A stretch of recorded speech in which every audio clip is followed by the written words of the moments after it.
Hello and welcome back to the Football Heritage podcast. I'm your host, Rory Bryce, and today I'm delighted to be joined by two heavyweights of football history in Scotland. First of all, Steve Finan. Good evening. Hello. Thank you very much for having me on, Rory. Thank you. Not at all. Thanks very much for coming on. And I'm also joined by Mike Watson. Hi, good to be here. And today we are going to be telling the story of Dundee Hibernian, otherwise known today as Dundee United. Very, very historic club within the context of football in Scotland in particular. And as we were just saying off air, the story is often misrepresented, undertold, and often wrongly told as well, as Mike mentioned. So this is going to be us talking about their story, tying it into the rest of the history of Scottish football contextually within that, and talking a little bit about Dundee United and of course their European run and their successes in the 50s, 60s and 70s. But before we kick things off, first of all, Steve, why don't you tell our listeners a little bit about yourself? Okay, my name is Steve Finan. I am the author of, about a dozen books on football nostalgia. I really like old football grounds. I've got 3 volumes of Lifted Over The Turnstiles, which is previously unseen photos of old football grounds. I'm working at the moment on an English equivalent, which we're hoping to get out later this year. I am a third generation Dundee United supporter. My grandfather was at the very first Dundee Hibs game and also the very first Dundee United game, 1923. My father spawned in 1920, supported United from when he was a laddie. Now I go to games with my brother and my son, and I'm hoping he produces some grandchildren so they can come along as well.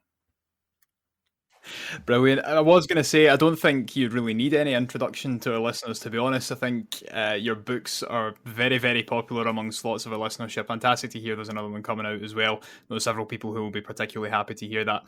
Mike, it's your turn now. Why don't you tell our listeners a little bit about you? Well, the first thing to say is that I have all 3 of Steve's books.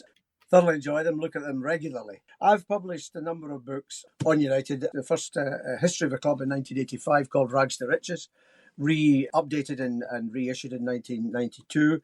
And then some years later, the Tannadice Encyclopedia, followed by, written with my very good friend and Dundee United programme editor, Peter Rundle, the Centenary History. And then in 2014, 10 years ago, United's Greatest Games books.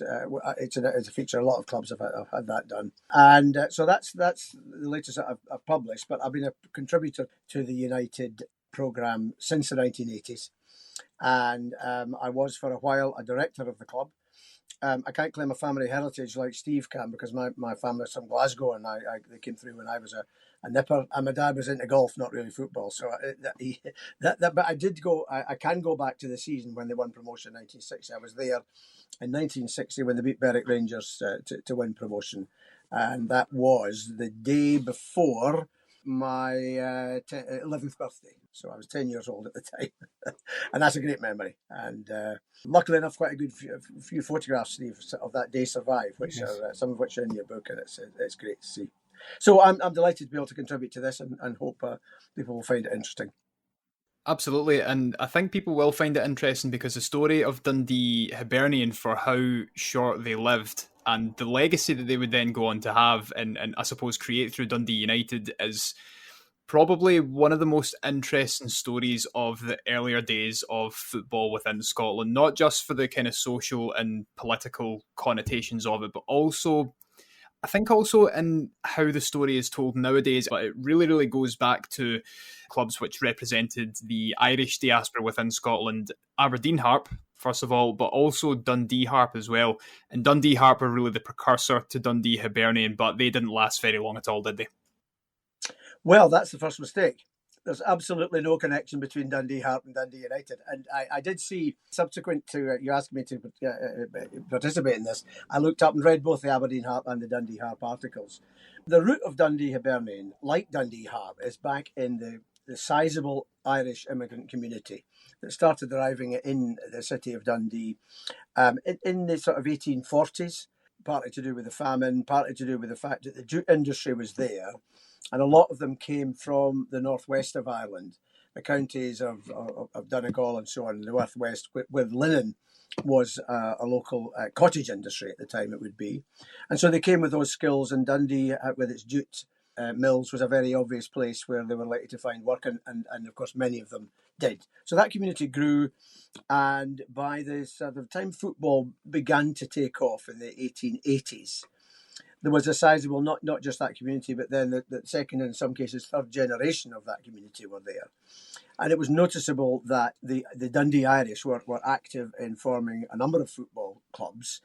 The Harp that you mentioned was definitely the most prominent and the most successful, but it ultimately crashed and burned over financial, shall we say, irregularities, basically not paying visiting guarantees to visiting clubs. So a strange thing then happened. Harp disappeared, and fairly soon afterwards a club called Dundee Hibernian was founded. And shortly after that, Dundee Hibernian changed their name to Dundee Harp. And not surprisingly, people began to say, any of the same people involved in those? And funnily enough, they were. But that Dundee Hibernian, Harp then didn't last much longer because, again, financial problems got the grip of them, and they finally went under. In 1904, another Harp, just called that Harp FC, was founded in Dundee.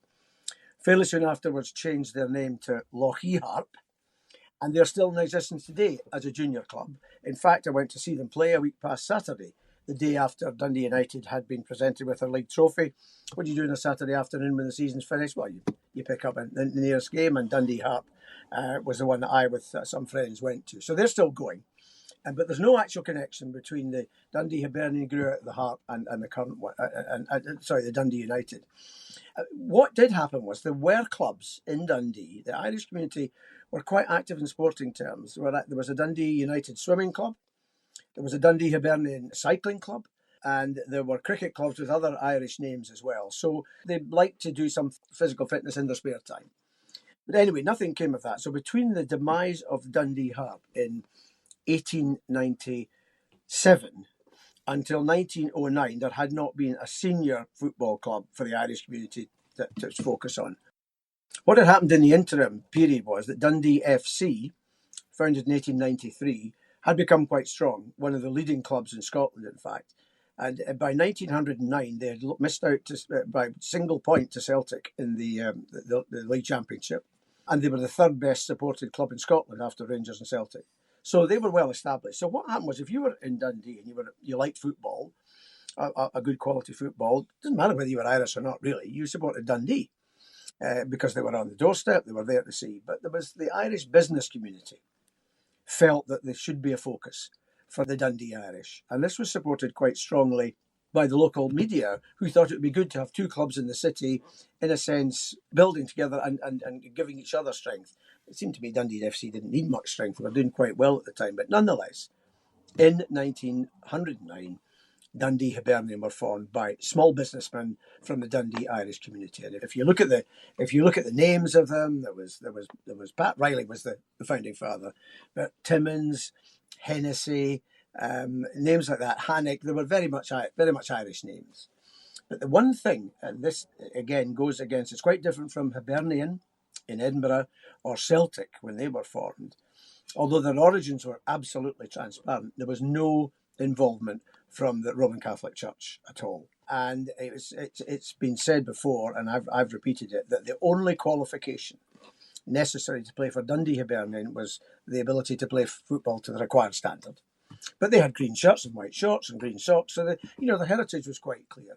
But they were always an inclusive rather than an exclusive club, and they had quite a big Irish community to draw in. But I think it's instructive that although people say, "Oh, that's quite good, we've got a Dundee Hibernian," if you were a football fan, you would still be more likely to go to Dens Park than Tannadice Park because of the quality of the football and so on. Of course, they were never at home on the same day, so you could do both.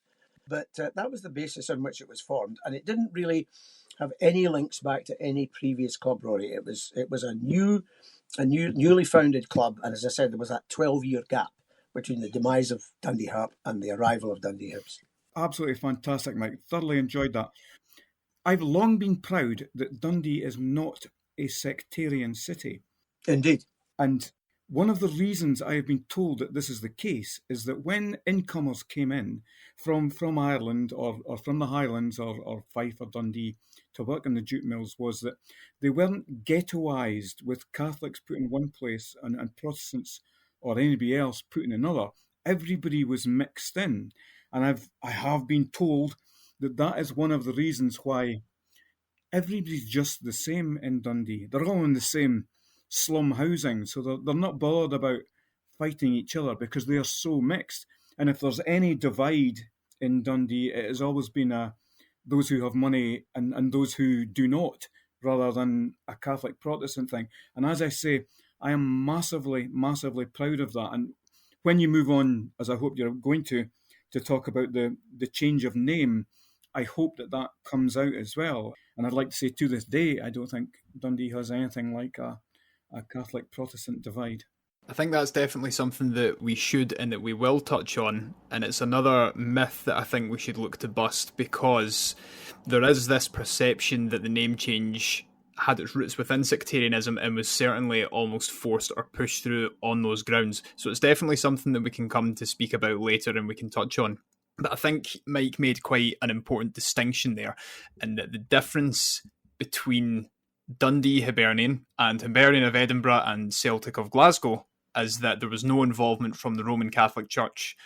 Like, of the hierarchy, of course, obviously Celtic founded by a Marist priest as well, and had, you know, huge donations from the Catholic Church. Hibernian, who for quite a long period of time would only allow Catholic players to play for them, or players of Irish origin, of course, whereas Celtic were somewhat more inclusive after their first few years of founding. So I think it's a very, very important distinction to mention that as well, is that this was a club to represent the Irish community within Dundee. However, it wasn't just exclusive to them. Anyone could play for them if you could play football.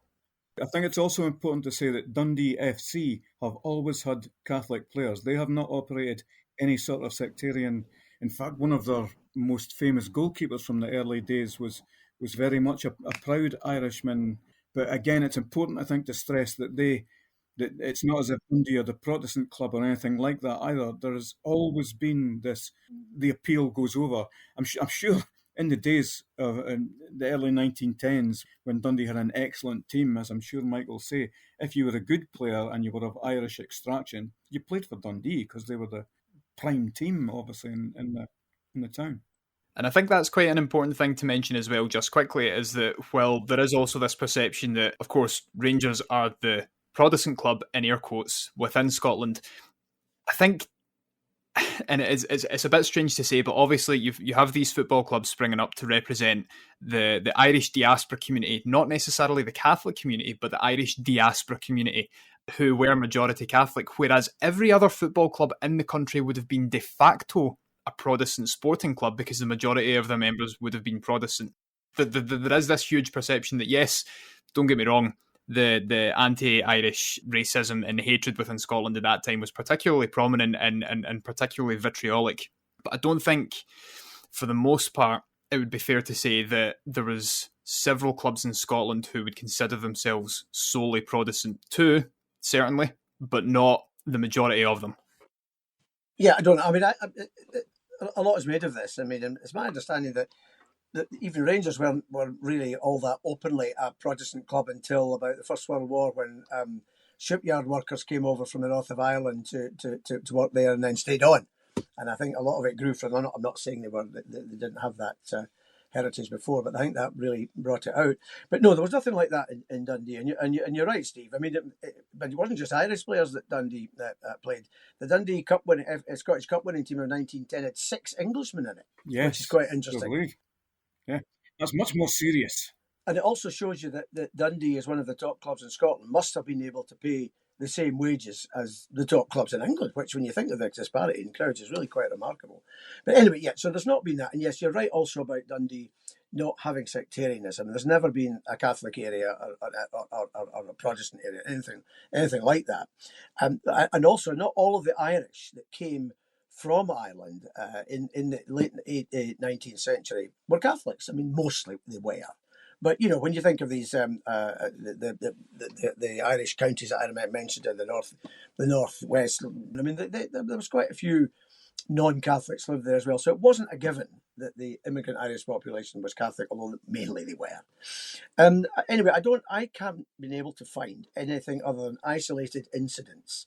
There might have been fights outside pubs at night or something like that, but there was no sort of, oh, they're coming here to steal our jobs, as there was in the west of Scotland, particularly in the pits, with a lot of the Irish workers that came to the Lanarkshire, Ayrshire, West Lothian pits, these Irish people are not only taking our jobs, but they're undercutting our wages as well. I can see no evidence of that in Dundee. And I've done a bit of digging on that. There may be more than I've found, but I haven't found it or heard about anybody else finding it. So that's, I think, Steve, you'll back me up on that. So that was never really an issue. And I mean, the reporting of Dundee Hibs matches, it was usually a late fight back by the Irishman gained a point. I mean, something like that. So they were quite openly called the Irishmen, even though quite clearly they weren't. But you can tell usually in Scotland, you can usually tell by a surname, can't you? But anyway, that was okay.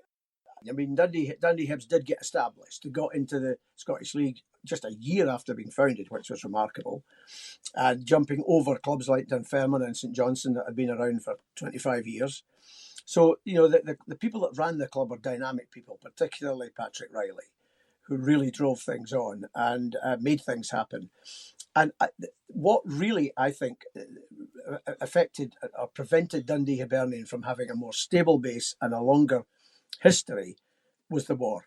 The war came just at the start of their fourth season as a Scottish League club, when they hadn't set the heather on fire, but they'd been just sort of mid-table, and they'd established themselves. And then the war came, and of course it all stopped, and of course it was regional leagues. And it's fair to say that Dundee Hibernian never recovered from World War One. They were hit hard because of the fact they often couldn't play, and when they did, they were getting players wherever they could from the forces or whatever. Anybody in the area would come along, and anyway, hardly anybody would go and see them, and that's not surprising.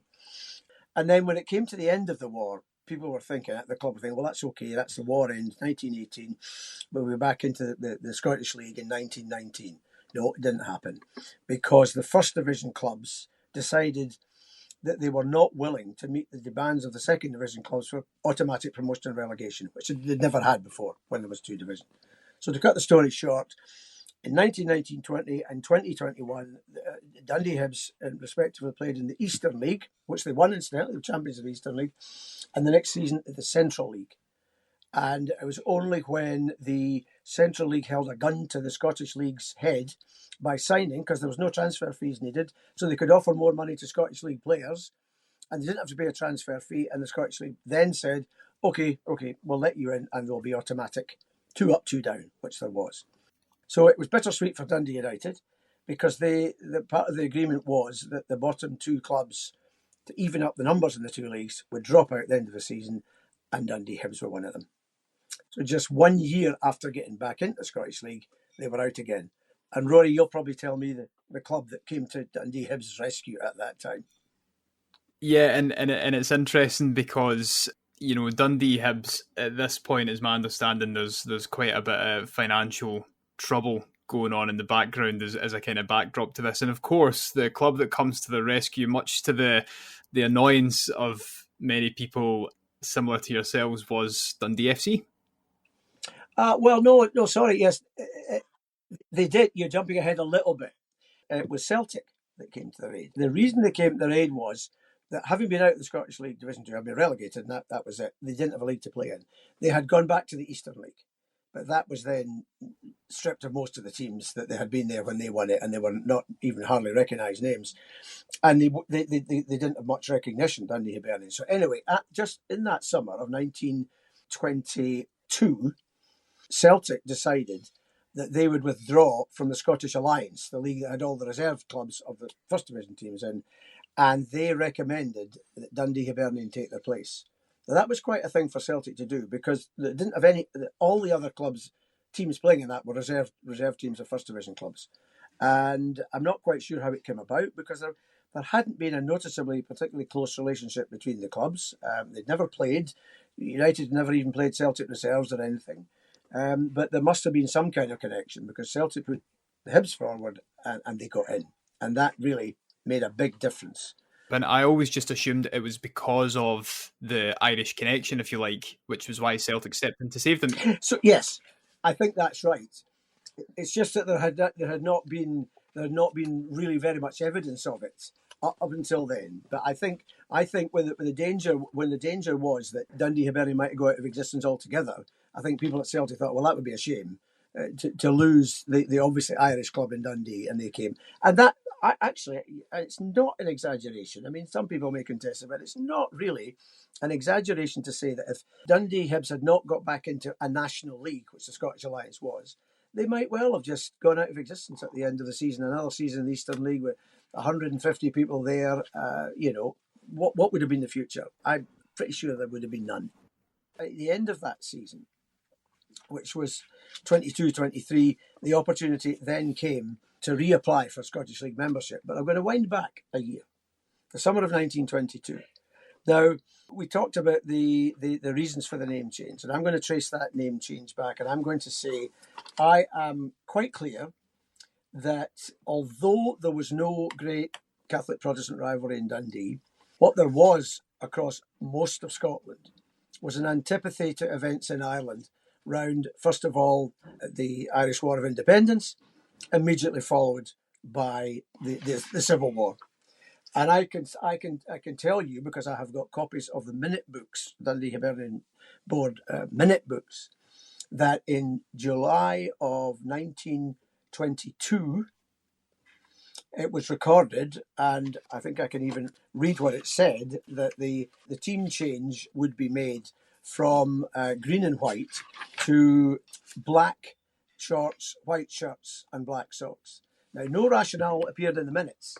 That was in July of 1922.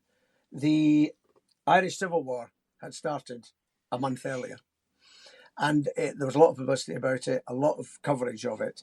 And the feeling was that, I think, and again, some of this is supposition, the feeling was the association with Ireland at that time was not a positive. Indeed, it was a negative, because the War of Independence and the Civil War were pretty brutal. And so my view is that the decision had been made to move away from the Irish connection, because the club was, as it had never been well off, but it was in pretty dire financial straits. And other businessmen in the city had said, look, I want to put money into the club, but not what it's called, Dundee Hibs. I don't think that was because of an anti-Catholic bias. I think that was to do with events in Ireland. And to cut the story short, I think the board said, right, the first move we'll change the club colours. See what the reaction is to that. Test the water. There wasn't a reaction, because that was the season they played in the Scottish Alliance. And the reason I know they did change at that time is because I've seen there were no pictures of the games of the Scottish Alliance, but there have been cartoons. Steve, you'll know the Courier and Evening Telegraph used to do quite amusing cartoons of matches on the Monday. And so you see them play in white with black shorts. So that was done. And then a year later, I think they said, well, we're now going to apply to get back into the Scottish League. I think that's the time to change. And they made that conscious decision. So that gets us to 1923. Indeed, I'm going to inject a little bit of family history here. My great-great-great-grandfathers, I don't know how many great-greats it goes back. There's so many Alexander Finans in a row that it's difficult to keep track. But they were from around about the Dublin area, but they came to Dundee for work. At some point, one of my great-great-grandfathers changes his religion to get into some regiment in the British Army that he wasn't going to get into if he was a Catholic. So my family history changed from Catholic to Protestant, but we've always been Dundee United supporters, and I've wondered on a personal level whether this is a sort of feeling for the Irish that went back the way. But my father insisted that it was largely because my grandfather lived closer down the street to Tannadice than he did to Dens Park, but also that he thought that the gaffers and the jute mills were Dundee supporters, so he wanted to be a Dundee United supporter to not be like them. I'd be surprised if the gaffers were Catholics, to be honest. Yeah, I think the management probably decided who the gaffers were. There would be some segregation there, possibly. Yes, yeah. But although, I mean, I have no religion nowadays, but there's a thing that goes about some United supporters who will say that Dundee United are the only club in Europe to have ever changed their name to get away from a sectarian divide. It's not entirely true. It's a lovely romantic sort of story and paints us as sort of very modern and very nice, but it's not entirely true. Yeah, and I think that's one of the things that I definitely want us to cover is really untying this knot surrounding the different themes that we've already discussed. Of course, the sectarian issue being the main one of them, because on one side, you've got what you just said there, Steve, that Dundee United changed their name to get away from this sectarian divide and make themselves more inclusive. But on the other hand, you've actually got people saying, well, actually, no, they were forced to change their name because of sectarianism, and therefore they are a club born of sectarianism, essentially. But I think what you mentioned there actually brings me quite nicely on to my next question, because something that we cover a lot on this podcast is clubs who change their name and how that then is reflected in the fan base and the people who continue to follow the club, because a change of name, if it's dramatic enough, de facto means a change of identity, and therefore fans can get a little bit fed up. But it sounds like, in the case of your family, the name change from Dundee Hibernian and perhaps a number of other members of the Irish community within Dundee weren't so bothered by the name change, and they continue to go and support the club. When we exchanged emails talking about this podcast, Rory, you said a thing that I had never ever even considered before, in that the change of name perhaps alienated some of the old support. Now that's not something that's certainly within my family history, and it's not a theory that I'd heard before. And Mike, I would be very interested to see if you have an opinion on that, because this came as a new idea to me, and I'd be surprised if you had any evidence one way or the other about it. Well, just to give some context as well, sorry, to continue, it's not so much more a theory as just some, sometimes a commonality that happens with football clubs who tend to change their names. Probably more so in the modern day. Of course, it's a lot more difficult to track with, like in the case of Dundee Hibernian, who changed their name in the 1920s. But for such a drastic name change from Hibernian to United, then in my mind, I would maybe suspect that some fans perhaps maybe not felt alienated, maybe that's a bit extreme, but felt that the club didn't represent them anymore. I would answer that by saying that there really weren't very many people going to Tannadice to suggest that the name of the club really influenced them. The standard in the Scottish Alliance wasn't high. They finished, I think, second or third bottom of the league. We don't know what the crowds were because they weren't even recorded. In many cases, even the Dundee media didn't report some of the games. But they were in the low to mid-hundreds. That would be the highest. But what I can tell you, and I don't know whether you think this is, the season before, when they got relegated from Division 2, they had an average attendance of 3,500. The next season, when they got back in to Division 2, which they did incidentally as Dundee Hibernian, they were told when they applied that if they applied as Dundee United, or Dundee City was originally the plan, they would be seen as a new club and therefore would be down the queue from established clubs. So they were told, leave the name as it is, which they did. And through assiduous work behind the scenes by Jimmy Brownlee, their manager, and other people, they got in. And that was it. Obviously, they started the season in August of that year, and it was in October they changed their name after about, I think, 7 or 8 games of the season. And can I just make a final point about the club colours? Because it's often said that they went from green and white to black and white when they changed the name. No, they didn't. They went from green and white to black and white more than a year before, for the start of the 22-23 season. And, even other club historians have recorded that wrongly, saying it was at the same time. But anyway, so October 23, the name changed. Now, there's no evidence. I haven't really looked at, that's an interesting point. I haven't really looked at the attendances. So what I can tell you, in that first season, after the Scottish Alliance the year before, with just a few hundred, the first season back in the Scottish Division 2, they had an average attendance of 6,200.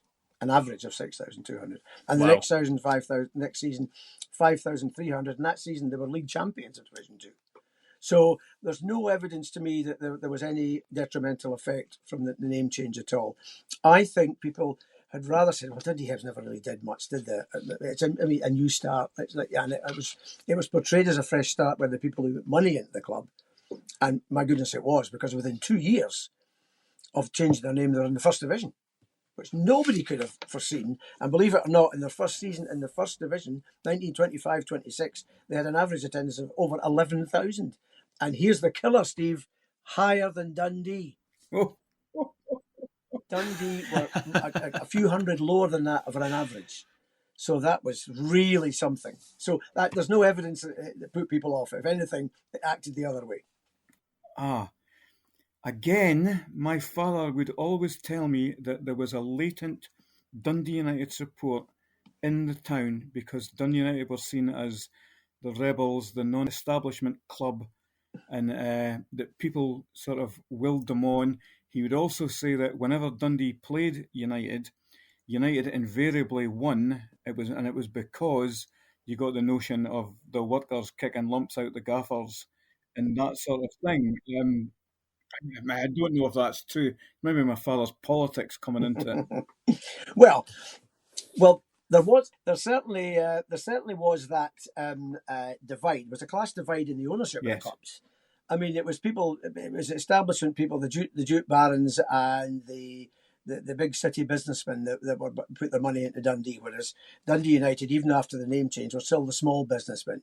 You know, it was bookmakers, it was grocers, it was wine and spirit merchants. It was that kind of business people that were putting it into United, and it was the much bigger people putting it into Dundee. And that story, I think, is well established. And certainly, yes, United were always seen as the underdogs, because they were. I mean, Dundee were with the exception of one season between the wars. Dundee were in the first division all the way, and then they were in the first division all the way after the Second World War.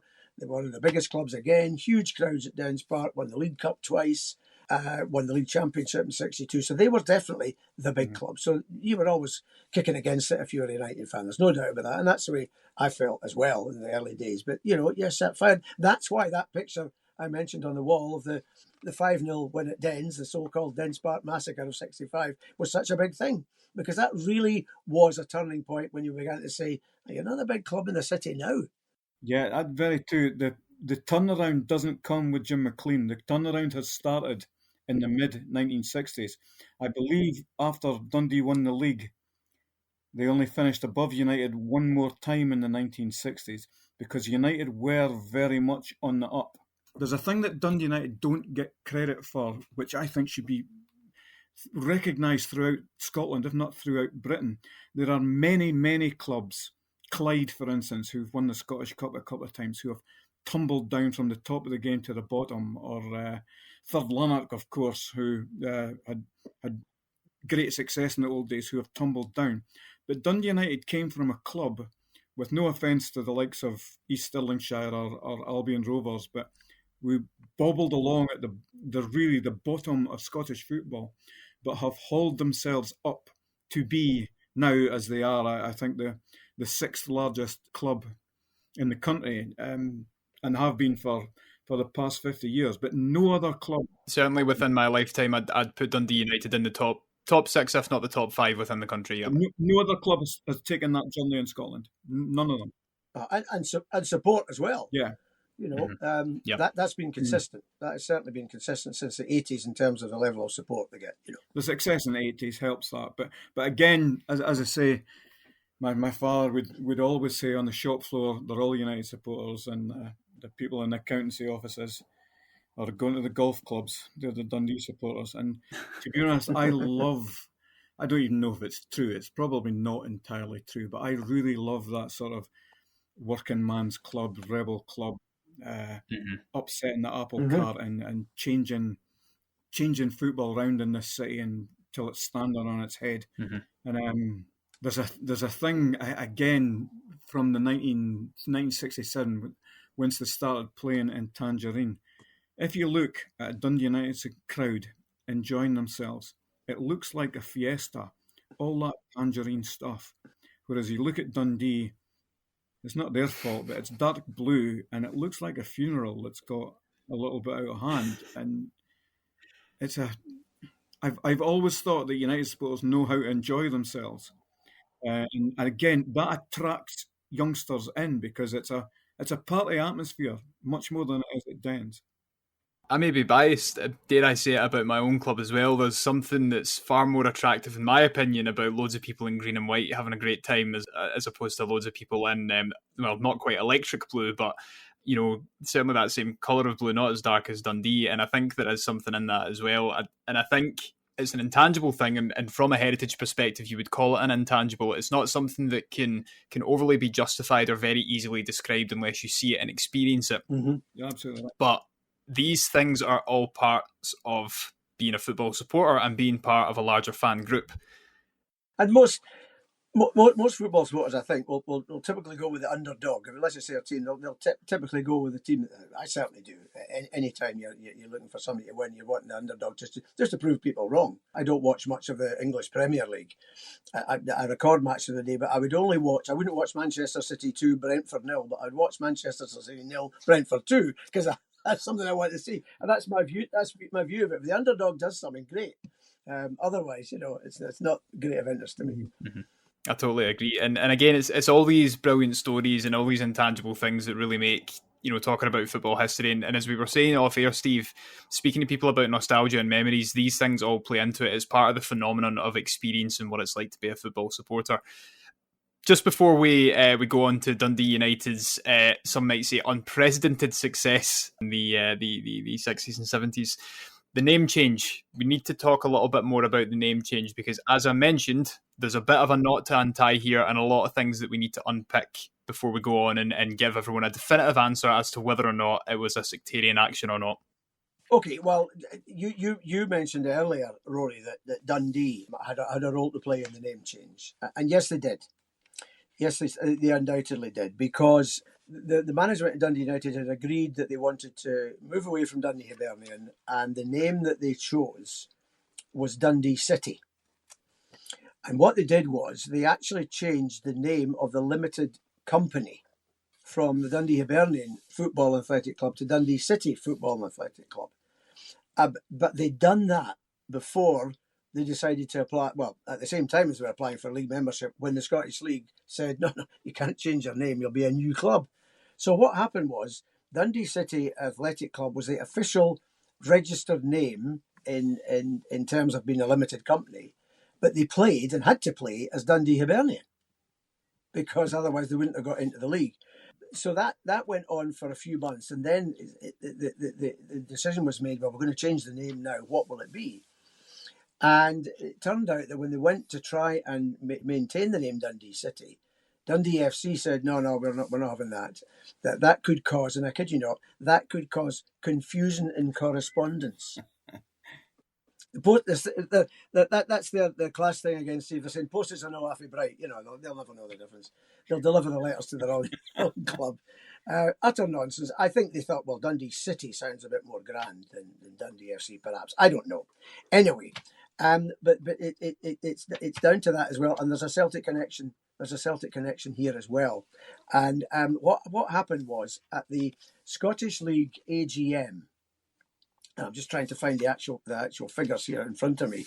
At the Scottish League AGM, the name change was up for decision. And what happened was that it had to get just a clear majority of the clubs there saying, yes, we agree as an association to the name change. So what happened was that it was on the agenda. It appears to have been quite a long agenda. And by the time the question of the application for the name change came, it was past 4:00 in the afternoon, and two members of the council had left. And one of these was the representative of Alloa Athletic, who'd seconded the motion. So you can be pretty sure that he would have voted for the name change. And the other was someone from Raith Rovers who also had to leave early. So when the matter was eventually put to the vote, the result was 4 members abstained, including the chairman, who was Tom White of Celtic, and it was an 8-8 tie. Then, when it came to exercise his castic vote, Tom White of Celtic voted against. So it was lost. But if the meeting had been, that issue had been higher up the agenda, then the people in favour would have been there and it would have been carried, and Dundee City would have been the name. There wouldn't have been any Dundee United. So that is one of these absolute sliding doors moments, The sliding door that allowed the Alloa Athletic representative to leave was key to it. Anyway, so obviously discussions had to go on, and there was another meeting called, and we understand that Dundee FC made it clear that if they come up with another name, Dundee Athletic or Dundee United, that they would not object to that. They wouldn't think that was so grandiose as Dundee City. And so that's what happened. And when the next meeting came up, the clubs had got together and agreed that. So Dundee FC did help eventually. After tripping them up, they helped to give them a hand up again, if you like. And that's when the name change to Dundee United took place. And that's why it took place in October and not for the start of the season because of the delay. So that was the rather convoluted reason that Dundee Hibernian became legally Dundee City. And the club was called Dundee City for some time until the Board of Trade could agree the changes that enabled them to do it legally. But they were playing as Dundee United from October 1923. I love the notion of the name change and something so important to the club being decided on the railway's timetable. It is just fantastic. It's incredible. Some of these stories that come out of the early days of football in Scotland are really, really incredible. And teams going to the field with only 8 players because some of the boys have decided to go to the pub and miss the train and stuff. It's absolutely fantastic. But of course, it's this is this is the turning point. That this is the point, the anchor point, if you like, that you've found of the name change to Dundee United, and really, we've touched on the heritage aspects of it. We don't think that the name change really put anyone off from going to see Dundee United, but I don't think anyone can disagree that it was a bad move. Oh no. Fantastic move. No, indeed. Not at all. There's just one thing, and I don't really want to turn back to the Irish connection, but people have said to me, well, if that's true, why did Hibs and Celtic not come into any difficulty at the same time? And my view is, and I'm not a historian, of course, of either club, although I've read histories of both clubs. There's not really much mention of that, but it was an issue. But the point is, the big difference between Dundee Hibernian and the original Hibernian and Celtic was that the other two were long established, successful. Celtic had won loads of trophies. Even Hibs had won, I think, the Cup twice and the league once. And they got big crowds and they were financially secure. That was the difference. They could bat off any kind of, bad vibes, for want of a better term, whereas Dundee Hibs could not. And that's why it didn't affect them, because I'm sure they got Celtic probably got pelters in Glasgow, but then nothing changed there. They'd always had, fairly often still do. No, I think you're correct though. Hibs and Celtic at this point had been well established. Hibs historically up to a certain point were very wary and cautious of Celtic, to the point where when Celtic decided that they were going to allow players that weren't just Catholic to play for them, there was actually a breakaway club called Glasgow Hibernian who only existed for, I think it was a year or two, a push. There's this really strange internal dialogue and dynamic happening with all the Irish representative clubs within Scotland. But as you mentioned earlier as well, Celtic helped out a number of smaller teams. Obviously, we think Dundee Hibernian, probably there was maybe something there. Carfin, Shamrock, obviously a lot closer. Carfin and Motherwell, so Lanarkshire, a lot closer to Celtic. But well, there were so many clubs. East and north of the West of Scotland area that carried Irish names. There was a team called Emmet in Perth. I didn't know there had been an Aberdeen Harp because I've never been aware that there was much of an Irish community in Aberdeen, but there must have been enough to start the club up, clearly. Erin Rovers in Perth as well was Erin Rovers, that's another one. In Perth. There was a large amount at the time. If you look back at the early years of the Scottish Cup, you will see a plethora of Irish names, and it's interesting that very few of them have survived. I remember Duntocher Hibs, but they went out of business about 20 years ago, didn't they? Remember then there was a number of these clubs. But so Dundee United, and then things began to look up. Although, in fairness, it wasn't right away. Yes, got into the first division in 2 years. Stayed there 2 years, back down. 2 years down in Division 1, back up again, straight back down. Back up again, straight back down. And between 1932 and 1960, they were never in the top league. So they had 28 years out of it. So that plays, Steve, into your idea of United being the underdogs. They were certainly the underdogs at that time. And why they didn't get promoted in the 1950s, there are all sorts of conspiracy theories about that. The club didn't really want to come up. Why that would be true, I don't know. But they were consistently, certainly for 4 or 5 years, the best supported team in Division 2. Clouds regularly in 5 figures. And yet they never quite made it. I think a 4th was the highest they ever finished. So they underperformed then, and it wasn't until 1960 that was a major turn of the wheel, 1960. because after being promoted, then they held a place at the top level for 35 years. Taypools, isn't it, Mike? Taypools turns them around. Yeah, Taypools was an interesting development. That was one of the Dundee United directors, a man called Jimmy Littlejohn, who'd been a player with the club, went on the board in the 50s. I think he was some kind of commercial traveller or something. Anyway, on his travels in England, he saw, people say it was Nottingham Forest. It wasn't. I think it was actually Nottinghamshire County Cricket Club. It was one of the county cricket clubs that operated one of these schemes. And he came back and said to his board, why don't we try this? And they did, and it made a huge difference to the club. They probably would have got promoted in 1960 without that, but I really don't think that would have sustained them, because they came up in 1960, and that were still a part-time team. They hadn't been a full-time team since 1932, so they were a part-time team when they came up and had to turn full-time. But by that time, the Taypools money had built the shed. Yes. Some of that structure's still there, by the way. Mm-hmm. Yeah, yes, 1957. Indeed. But I'm just looking at my notes here. Even by 1957 and 58, £30,000 was paid out in prize money. Now, £30,000 is a lot of money, 1957, 58. And at that time, there were 50,000 entries a week. So that can't just have been United fans. Dundee fans must have been buying some of those tickets as well, which I like. It makes me smile. But the vast majority wouldn't be football fans at all. They were just having a chance of winning some money. And there was £1,000 in prize money every week. But the club raised a huge amount for that. And that enabled them, when they got up to the first division, to stabilise. They had a very good manager in Jerry Kerr, who was really responsible for them becoming established, but he needed the money.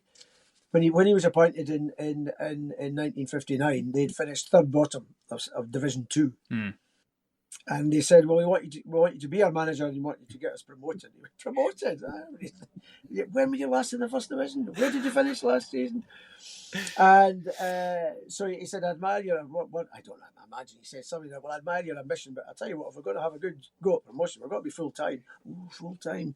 So it was Taypools that funded the team going full-time, and in one season, Jerry Kerr got them into the first division. So, but he wouldn't have been able to go full-time without the Taypools money. No. And right through the 60s, the Taypools money was coming in. And other clubs, of course, followed it, that type of fundraising. And that was absolutely fundamental to the foundations of, built a new stand in Tannadice. And without that, we might have held on, might have gone down again after a couple of seasons. I don't know. You both alluded to it earlier. It was this period of time that really laid the foundations for what would come next for United, wasn't it? Yes, it was, because Jerry Kerr made the major decision to bring in Scandinavian players in 1964. And at the end of their second season, the club was in Europe for the first time, and beating Barcelona home and away, beating Juventus at home, not away, unfortunately. But nonetheless, for that to happen, I mean, one of the chapters in the book that the Rags to Riches book, the first United history that I wrote, was entitled "From Berwick to Barcelona," and that was the leap that from 1960 beating Berwick Rangers to get promoted. 6 years later, they were going to Barcelona and winning, and that encapsulated the huge turnaround. Okay, it wasn't really sustained after that. They've only been in one Scottish Cup final, the Scottish Cup semi-final. They reached another one in '67. I don't know if you can remember that, Steve, where they lost. I don't know. They lost to Aberdeen. They were. You couldn't make this up. United went through the whole season in the Scottish Cup without conceding a goal. And still went out. Lost to an own goal in the semi-final. That's true. That's '67. But it was '74 before they reached the cup final. By that time, Jim McLean was manager. So Jerry Kerr stabilised it. Probably did as much as he could to lift them, and built the foundations and stabilised. It took Jim McLean to then take it on to a situation where they could reach finals and win finals. Yes. Yeah. And now as well, just from what we were saying earlier on, because of that, Dundee United have now matched Dundee for their trophy count and have much more recent success as well. I mean, you'll be able to tell me probably to the day actually, how long ago was it Dundee won the Scottish Cup? Well, the Scottish Cup, it was 1910. So I don't know what day of the month, probably April at that time, I would think it was, yes. And we like to remind them of that. That does get mentioned, yes. Yes. But, I must admit that the number of times that me and fellow Arabs went to Hampden for Scottish Cup final, that became a very wearing process. And of course, we got ripped to shreds with Dundee fans, or Blue Noses as we call them. And we'd say, well, at least we got to the final. Because from memory, I can't remember offhand, but I don't think Dundee reached the cup final in 1964. And I don't think they got again to sometime after the turn of the century anyway. So they weren't even getting to finals. 2003. Yeah, they've only been in the Scottish Cup final twice, I think, since 1910. Yeah. But, yes. I lie awake worrying about that, Steve. Yes, it bothers me too in a sort of peripheral way. But, the United I grew up with, I was taken to Tannadice virtually. My father got me to babysit, and so he would take me, although I couldn't even walk. I would go along to Tannadice, and I grew up, and as an urchin I would play over down the back of the old Sandeman Street side in the cliff. And it was only when I was about 8 or 9 that I noticed there was something happening on the pitch, and what was all this noise about. And I came over the backies, me and the rest of the urchins, and it was just the backies. That's a good Dundee word. It is, yes. The coop out of the backies. The plate is another one. Nobody outside Dundee knows what a plate is. That was me playing down in the cundies. For Rory's benefit, it's tenements that had outdoor okay, there we go. Yes, thank you. Platey short for platform, but in Dundee's a platey. But that you quickly grew into how good Dundee United were, and I wish I'd been older at the time, because I did not appreciate that.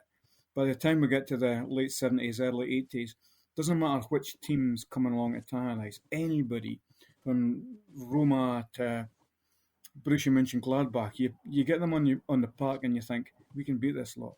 Man United come up, and I know we've only got a 2-2 draw down there, but Man United, you think, yeah, we can beat them. We're unlucky not to beat them. I think that's one of the amazing things about Tannadice as well, is that even today, but historically as well, it's always been a bit of a fortress. It's always been a great place to go, but even still today, it's one of the best grounds to go to for an away day, no matter what club you support. Yeah. Do you think so? That's interesting. Why do you say that? It's the atmosphere. Again, I think we need to come back to a lot of these intangible things. So the tangibles, you've got the shed, you've got the stadium, how it looks, and I think some of the other aspects of it as well, just the colour, the sound, just everything about the ground. And again, it comes back to a lot of these intangibles. It just makes it for the perfect away day. I think it's a lot to do with is the view. If you're sitting in the top tier or the Jerry Kerr stand, you've got an excellent view, and it's like a cauldron, and it's all in front of you. I think that helps. I don't think that's by design. That's largely an accident. They should do the same with the shed, but that view helps. You're on top of the game. It does. It was certainly a great atmosphere a week past Friday for that game against Partick Thistle. I mean, it was. I mean, the crowd was absolutely full then, so that obviously makes a difference. But this season has been amazing because not just of the level of support, but the noise the support has made. They've been made. I think that the noise levels have gone up this season compared to recent seasons, even the one 2 years ago when we qualified for Europe. Yeah. I just think that it's strange how a season in the Championship can rejuvenate you, and it's all right if you come back in one, not like the last time when it took 4 years. That was a bit different. Well, and I think that's the thing, is that sometimes it gives the supporters something to rally around, whereas the last time it happened, there was a really, really, really bad feeling, and a really, really, as you said earlier, Mike, for lack of a better term, there was really, really bad vibes about the relegation the last time. What was that? 2016. Yeah, that's 16. Right. There was a lot of people didn't think United would come back from that, and perhaps even sink lower or go defunct. Thankfully not. Well, you're right. There was people saying, "No, we could do a Falkirk, we could do it in Dunfermline." Both clubs that are well supported. I mean, they've been fantastically well supported this season. These two clubs, but how have they languished in the lower leagues for so long? I just don't understand it. That's it. But of course, this season as well was what I quite liked about Dundee United is that they chose to pay homage to Dundee Hibernian in the form of the away kits, which they called the Heritage Kit. And there's interesting aspects in that in itself, because heritage in football is often nowadays seen through cash grabs, or look at our away kit, this goes back to this time and this name. But it's also keeping the legacy of the original incarnation of Dundee Hibernian alive. Right. This is not the first time they've done it. I mean, in fact, the club have been really good in recognising what was around the name change and organising a number of events around it. I mean, even going so far as to ask the league to allow the game against Arbroath in October to be moved from the Saturday to the Friday night, so that it was the actual day that Dundee United first played in 1923. Dick Campbell at Arbroath wasn't too happy about it and made a bit of noise, and I could understand from his point of view. I mean, that was the club paying homage, and that was good. But yes, not only this season have they had the green away strip, it's actually green with a white V on it, which is the colours, the exact jersey that Dundee Hibs wore in the qualifying cup final in 1913. So it's an actual an accurate replica. But that wasn't the first time. They had a green top in the 1990s. Steve, you may remember it. I do. It was a mirror of the season they got promoted. They had white with two black bands on it. That was a good. I liked that. In the 1990s, they had a green top with two white bands on it as a nod to the past. And in the centenary season of 2009-10, there was a special badge, and it had green edgings around it, again to reference the club's heritage. So the modern Dundee United has never tried to hide from the history. They quite proudly said, this is our heritage, this is where we came from, there's no way we're going to play it down. We are where we are, but this is where we came from. Mm-hmm. They do a fantastic job in promoting that history and heritage as well, and it's something that I have always advocated for, because I think it's the thing that, particularly in cities like Dundee, other similar clubs who've done this, for example Hearts, St Johnstone, who also have a heritage collection, it's a very, very good way of getting new fans involved with the club, because it's showing people, yes, you have come from this place and your family have always lived in Perth. This is what they done on the weekends. This is how they spent their time. And I think that there's just such a great generational thing within that as well. But I mean, it's been a fantastic episode. It's been great speaking with you both just about Dundee Hibernian and your memories of growing up supporting Dundee United as well. Really, really great stuff to hear. Obviously, as I said earlier on, in my lifetime, Dundee United are one of the biggest clubs in the country. They were a staple in the top flight for so long until they were relegated in 2016, and it's great to see them back up again this season. Is there anything else that either of you want to add just before we finish up for tonight? Just here's to the next 100 years, I think, or the next 125 years. I'm feeling good about my club at the moment. Well, we've finished that first 115 rather well, because you may, Rory, have seen on TV the presentation of the trophy a week past Friday. Now, that's all very well, but in 115 years, that is the first time that United have been presented with a trophy at Tannadice. Yes, we've won other things, and people said, well, what about the 20s? Well, there were no trophies in the 20s. Scottish Cup, yes, but there was no league championship trophy. You got a flag. And the first home game of the new season, they put the flag up the flagpole, and that was it. So for the first time ever, a trophy was presented at the stadium, having won it, and that, I think, for me, that meant a lot. Yes, I agree. In 115 years, so I may not be around in 115 years to see the next one, but I hope it will be more like 15 months rather than. Oh, of course, when this episode comes out on May 20th, we'll be 4 days off the 115th anniversary of Dundee United, so that's the plan for releasing this was to tie it in quite nicely with that. But Steve, Mike, thank you so much for joining me in this episode. This was the podcast's first venture into Scotland, so I'm absolutely delighted that you guys agreed to come on. I think our listeners can both agree you are both experts in what you do, and to all of our listeners who haven't checked out the works of Steve and Mike yet, please do go and do so, because you're doing yourself a disservice if you don't. Just an absolutely phenomenal chat, guys. Thank you so much for joining me. Of course, listener, thank you very much for tuning in for this episode as well. If there's a topic that you want us to cover that revolves around football history or heritage, please do get in touch.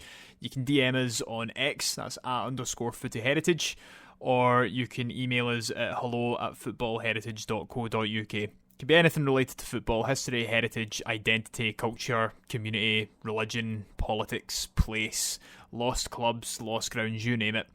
If you get in touch with us, we'll have a chat with you and we'll find a way to get you on the show. You can also check out our website as well, which is footballheritage.co.uk. It's where all of our written content lives, and there's some fantastic work being done by our contributors up over there, so please do check that out as well. For now, Steve, say goodbye. Thank you very much, and goodbye, Rory. Thank you. Thanks, Rory. It's been a real pleasure. And it's a goodbye from me as well. We'll see you all again next week. Goodbye.